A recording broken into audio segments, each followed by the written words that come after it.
Halo, salam sehat semuanya. Welcome to our podcast. Di podcast kali ini, kita akan membicarakan topik mengenai sistem hukum di Indonesia beserta beberapa contoh kasus peradilan yang ada saat ini. Sebelumnya, izinkan kami memperkenalkan diri. Saya Nanda, ditemani dua teman saya. Halo, salam kenal. Nama saya Joey. Halo semuanya, nama saya Rahel. Oke, kita masuk ke pembahasan kita. Aku mau tanya nih ke Joey sama Rahel. Kira-kira gimana sih pendapat kalian tentang sistem hukum yang ada di Indonesia ini? Halo Nanda, kalau menurut pendapatku, sistem hukum yang ada di Indonesia adalah sistem hukum yang dibangun berdasarkan ideologi negara, yaitu Pancasila, UUD 1945, dan juga hukum-hukum lain yang selaras dengan Pancasila dan UUD 1945. Indonesia sebagai negara hukum harus menegakkan hukum yang ada dengan sesuai dan adil, supaya kelangsungan hidupnya tertib dan tidak ada tindakan kejahatan. Aku setuju sama Rahel, tapi ada yang patut dipertanyakan nih. Walaupun sudah ada hukum yang mengatur, kenapa tindak kejahatan masih ada aja ya? Macam-macam hal bisa menjadi penyebabnya nih. Misalnya kondisi psikologis. Orang dengan gangguan mental berbuat kejahatan di luar kesadarannya. Intinya kembali lagi ke manusianya. Kejahatan masih terus terjadi karena manusianya yang nakal. Tidak menerapkan hukum yang ada walau tahu ada saksinya. Contoh tindak kejahatan yang terjadi yaitu kekerasan. Berikut ini diagram lingkaran usia yang jadi korban kekerasan dan pelaku kekerasan itu sendiri tahun 2018 di DKI Jakarta. Berdasarkan usianya, kebanyakan yang menjadi korban kekerasan adalah anak-anak hingga remaja loh. Bahkan untuk yang menjadi pelaku kekerasan, kebanyakan orang yang sudah dewasa, di rentan umur 25 sampai 59 tahun. Oh ya teman-teman, sekarang aku akan memutarkan berita yang aku terima dari kakakku tadi pagi. Karena menurutku berita ini sangat cocok untuk pembahasan kami kali ini mengenai kekerasan. We are here to bring you breaking news about the unfortunate case of violence that occurred in a household. A wife with the initials CLK admitted that she got domestic violence from her husband because she had been taking online loans from illegal, untrusted platforms. CLK testified in the Chakra 4 room of the Medan District Court on Thursday, September 16th, 2021. CLK admitted to taking online loans because the monthly money given by her husband was not enough, only about 500,000 rupees per month. She was forced to take online loans to cover her daily household needs. After her husband found out, CLK admitted that her husband had slapped her many times. The wife had apologized to prostrate, but the husband still kept striking hits at her.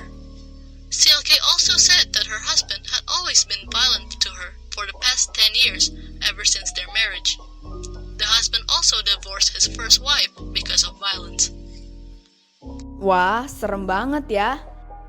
Padahal, dalam Undang-Undang Nomor 23 Tahun 2004, Pasal 44 Ayat 1, sudah tertera kalau setiap orang yang melakukan perbuatan kekerasan fisik dalam lingkup rumah tangga akan dipidana dengan pidana penjara paling lama 5 tahun dengan denda paling banyak 15 juta rupiah. Sebenarnya, sudah ada hukum yang melarang untuk melakukan KDRT. Tapi, tetap saja, masih banyak orang yang tidak mengindahkan sanksi yang ada. Setuju banget. Orang melakukan kejahatan dengan motif yang macam-macam. Untuk memenuhi kesenangan pribadi misalnya, atau karena punya masalah dalam hidupnya. Walaupun begitu, hukum dan sanksi perlu untuk tetap ada. Karena tidak semua orang benar-benar mengabaikan aturan. Kalau tidak ada aturan, manusia jadi semakin bertindak seenaknya. Jadi tidak ada batasan, tidak ada yang dijadikan pedoman dalam melakukan sesuatu. Oh iya, tadi ada ngomong soal online loan. Itu maksudnya apa sih? Baru pertama kali denger deh aku. Online loan itu semacam pinjaman online-an. Pinjaman online merupakan salah satu inovasi di bidang keuangan dengan pemanfaatan teknologi yang memungkinkan pemberi pinjaman dan penerima melakukan transaksi pinjam-meminjam tanpa harus bertemu secara langsung. Oh, paham-paham. Tapi serem gak sih pinjam-pinjam online gitu? Karena nggak menutup kemungkinan bakalan kena penipuan kan. Mending pinjam langsung ke bank aja yang udah pasti terjamin kan tuh. Nah, ini dia. Semakin berkembangnya zaman, teknologi bisa semakin jahat. Salah satunya adalah pinjaman online ini. Udah banyak banget kasus di mana orang tertipu berjuta-juta rupiah dari pinjaman online ini. Apalagi kalau mereka meminjam di platform yang ilegal. Bukan hanya uang kita yang ditipu, tetapi data-data pribadi kita bisa diretas loh. Mungkin orang yang pinjam online begitu gak mau ribet kali ya? Karena kalau pinjam online kan kita cukup ngasih foto kita sama KTP. Tapi resikonya ya bisa aja kena penipuan. Kalau di bank, meskipun banyak yang perlu disiapin, entah ngurus surat ini, surat itu, tapi sudah pasti aman karena ada persyaratannya langsung dari pihak bank. Suku bunganya juga sudah ditetapkan dan terstandar. Jadi kita tahu jelas berapa besar bunga yang kita dapat. No tipu-tipu deh pokoknya. Ngomong-ngomong soal bunga guys, ada 2 jenis bunga dalam proses investasi atau peminjaman dana, yaitu bunga tunggal dan bunga majemuk. Kebanyakan orang sih lebih suka kalau bunga yang didapat adalah bunga majemuk. Karena kalau yang dikenakan bunga majemuk, modal awal yang kita setorkan akan bertambah setiap tahunnya. Sedangkan kalau bunga tunggal, persen bunganya selalu tetap, sehingga jumlah modal awal kita di tahun-tahun berikutnya akan tetap, tidak bertambah seperti halnya bunga majemuk. Betul Hel, dalam bunga majemuk, besar modal dan bunga akan bertambah setiap akhir tahunnya. Misal, kita nabung di bank. Bank kasih kita bunga majemuk sebesar 10% per tahunnya. Terus modal awal yang kita setorkan besarnya 10 juta rupiah. Nah, setiap tahunnya tabungan kita yang ada di bank akan bertambah jumlahnya. Karena bunga yang bank kasih juga terus bertambah. Jadi untung juga deh kitanya. Nah, balik lagi ke topik tentang KDRT nih guys. Kekerasan itu perbuatan yang sudah pasti salah ya. Tidak bisa dibenarkan mau bagaimanapun motifnya. Entah karena emosi yang kelepasan, atau karena ada gangguan mental, semua itu tetap salah. Betul. Pokoknya jangan sampai jadi kebiasaan deh. Kayak contoh kasus kekerasan yang satu ini. Seorang suami terus memukuli istrinya hanya karena sang istri meminta uang untuk beli popok bayi. Bayangin deh, karena popok bayi doang loh. Wah, menurutku sih itu karena sifat kasarnya sudah tertanam dalam diri sang suami. Sehingga kekerasan dijadikan suatu kebiasaan untuk terus diulangi. Bener banget Nan. Kadang manusia itu sudah minta maaf dan janji tidak akan melakukan kesalahan itu lagi, tapi tetap aja diulangin.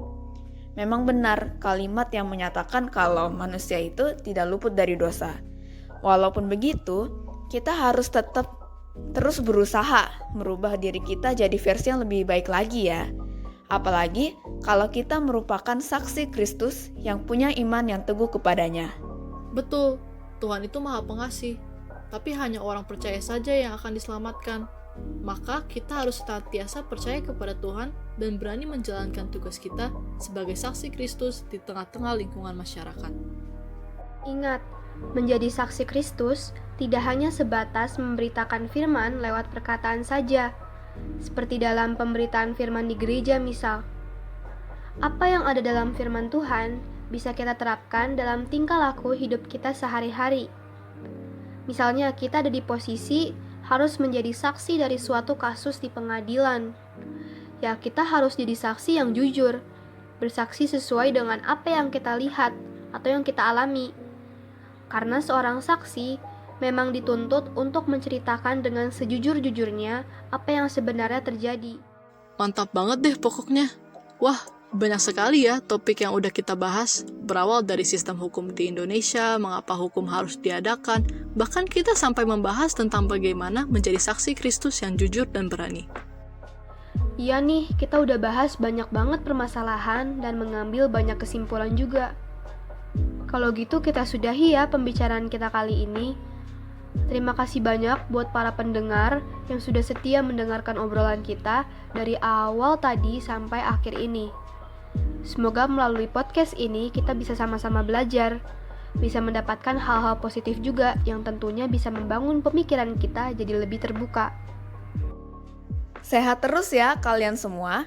Sekali lagi, terima kasih dan sampai ketemu di lain waktu. Dadah!